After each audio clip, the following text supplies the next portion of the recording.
በውጭ ሀገር የሚኖሩ የትግራይ ተወላጆች ህወሓትን በጽኑ መቃወማቸው ተገለጸ። በውጭ ሀገር የሚኖሩ የትግራይ ተወላጆች ህዝባዊ ወያኔ ሓርነት ትግራይ ህወሓት ላይ ያላቸውን ተቃውሞ በጽኑም እያሰሙ ይገኛሉ።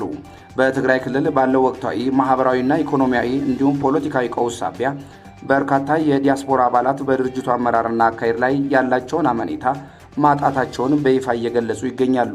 ከተለያዩ የዓለም ክፍሎች የተሰባሰቡት የዲያስፖራ ማህበረሰብ አባላት በትግራይ ውስጥ ያለው ወቅታዊ ሁኔታ ተጨማሪ ጦርነትና የኃይል አማራጮችን የሚሸከም አይደለምም ብለዋል። ይልቁንም ክልሉ ካለፈው አስከፊ ጦርነት ገና ባላገገመበትና ህዝቡ በከፍተኛ የረሃብና የኢኮኖሚ ቀውስ ውስጥ ባለበት በዚህ ወቅት ወጣቶችን በግዳጅ ወደ ውትድርና ማስገባት ፍጹም ተቀባይነት የሌለውና በወላጆች ላይ ከፍተኛ የስነ ልቦና ስብራት እያደረሰ ያለ ተግባር ነው ሲሉም ኮንነዋል።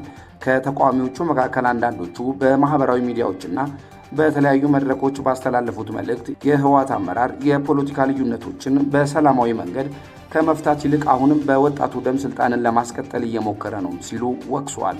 በጦርነቱ ሳቢያ የተፈናቀሉ ዜጎችን ወደ ቀያቸው ከመመለስና ዘላቂ ሰላምን ከመገንባት ይልቅ አዲስ የውትድርና ቅስቀሳና ማስገደድ መጀመሩ የክልሉን የወደፊት ዕጣ ፈንታ ይበልጥ አደጋ ላይ እንደሚጥለው ከወዲሁ የዲያስፖራው አባላት አስገንዝበዋል።